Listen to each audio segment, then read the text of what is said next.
I didn't build my world in a day. I just simply placed one block. And most people, when they decide they want to change something in their life, do the same thing, right? They aim big, they go hard, and they do way too much at once. And trust me, that was me at one point, and it's probably been you.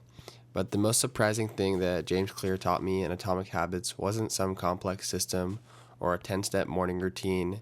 It was this: do less, scale down so small that it almost feels stupid, because habits only see real benefit through compounding. And 1% better every day makes you 37 times better over the course of a year. So showing up consistently matters more than the size of the effort. And each day you show up is a vote for the identity of the person that you want to become. So if your habits feel like a chore right now, you don't have a discipline problem, you just don't have the right systems in place. I picked up Atomic Habits by James Clear in August of 2025 while I was working a 2-week job at my local state university. And at the time, I was trying to prepare myself for a sales role at my full-time job, and I was figuring out a side business which was flipping clothes at the time. I had just decided to also quit college baseball a week before this, and so I was at a complete loss for identity. I genuinely didn't know who I was or what I wanted, and my solution at the time was to do more of everything and just to figure it out that way.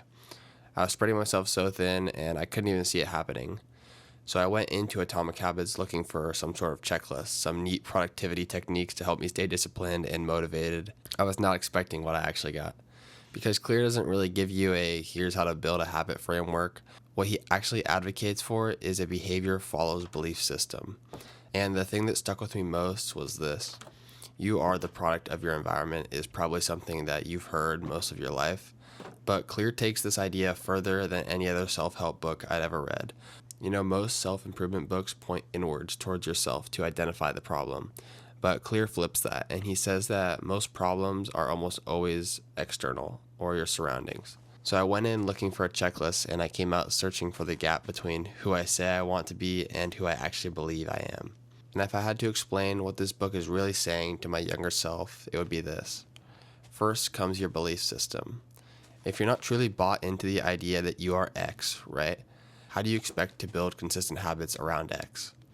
So say you want to build habits around health. If you believe you're some person who has never been consistent in the gym and you're lazy, you'll never act like it. Every missed session that you have confirms that story. But you don't have to go around claiming that you're a YouTuber or a bodybuilder since you've only posted one video or gone to the gym once. You just need to believe that you're a YouTuber, right? And as that example, the habits will follow. The tips and tricks and the 4 laws are just infrastructures, the systems that help you make consistent votes for the identity that you are forming. Beliefs become behavior, and behaviors become automatic. And I think what Clear really wants all of us to believe is that there's no difference between you and the seemingly most disciplined and consistent people in the world. The guy who never cheats on his diet isn't any more disciplined than you. He just built systems and environments that allow him the least amount of temptation. And to put this into Minecraft terms, the veteran player who never dies while caving isn't any more careful or skillful than you, right? They just lit every corner with torches and blocked out the path through the mines. You're not dying because you lack skill or discipline, you're dying because you left the dark corners unlit. The creepers are always going to spawn there either way, right? The experienced player didn't out-discipline the darkness, they designed a world where darkness has no place to live. And the caves aren't any safer because you're more vigilant, they're safer because they've made the dangerous things structurally harder to encounter. I think a concept that most people overlook when they read Atomic Habits is the same way that identity and personal beliefs can be used to shape your habits in a positive way, the exact same mechanism works for negative ones. So once a habit becomes your identity, it can kind of become a cage. Concepts like I'm not a morning person or I'm bad with money, I'm not creative. These things were once just behaviors, and you repeated them enough times that they became a belief about who you are and what you're capable of.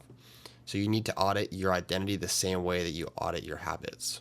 Here's a point where I want to push back on Clear's ideology a little bit, something that he overlooked or simplified a little too much. And it's that the whole identity shift concept assumes that you know who you want to be.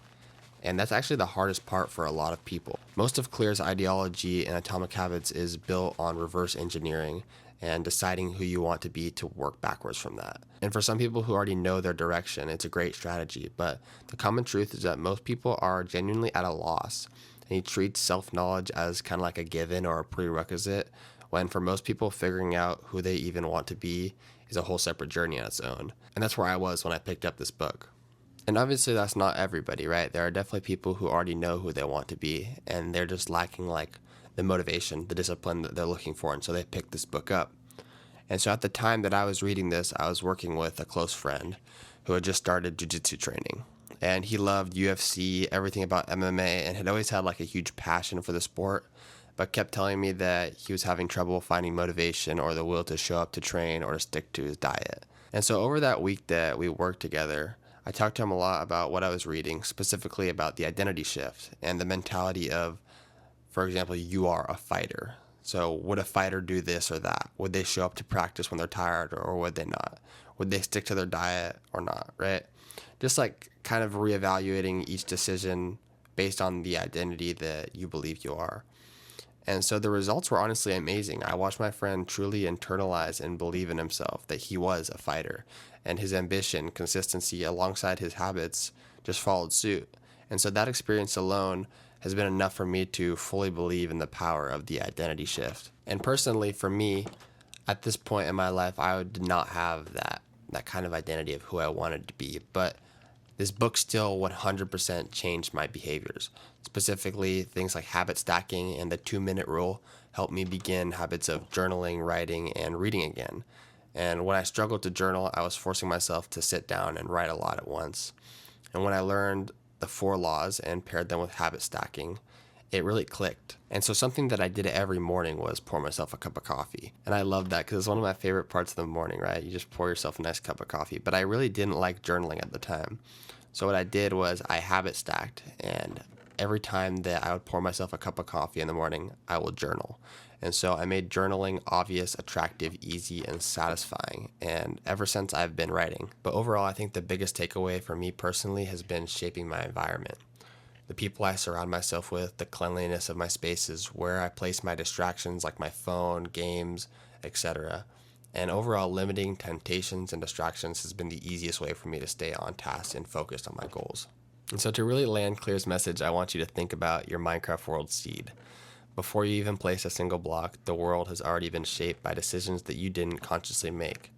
Things like who raised you, what you've been rewarded for, and the things you've watched and absorbed. That's your seed, right? And Clear's argument is that you can't change your seed once the world's already been generated, but what you can do is reshape the terrain, and that's what habit design really is. And so a player who hasn't read Atomic Habits will log into the same seed and just accept it. They'll complain that the spawn is terrible, the biome is wrong, and that there's no village nearby. And they'll spend most of their time working around the disadvantages that they never even thought to question or compensate for. While the person who's read Clear's book logs into the same exact seed, begins auditing the terrain, moves away from the ugly swamp, travels to the closest village, lights up all the nearby caves, right? They don't fight the seed, they design around it. And the deeper difference here is that the unread player believes that the goal is to be tougher than their environment, while the read player knows the goal is to make the environment do most of the work for them. And so if you take nothing else away from this video, I want you to at least do this one thing. Figure out who you're actually voting for right now. Not who you want to be, but who your daily actions are currently electing and reinforcing. So run an honest tally, things like your screen time, your sleep, your diet, who you spend time with, and how you spend your first and last hour of each day. The person that these votes are building is who you actually believe you are right now. And that's your starting point, right? It's not some vision board or a goal list. It's just concrete who you believe you are right now. And so the closing question that I want you to sit with is, who do I believe I am right now? And does that align with the type of person I'd hope to be? If you enjoyed this video, I'd really appreciate a comment. I'd love to talk to each and every one of you and build a community centered around Minecraft and books, 2 things that I'm very passionate about. If you have any questions, feel free to leave them below, and it's been Dread.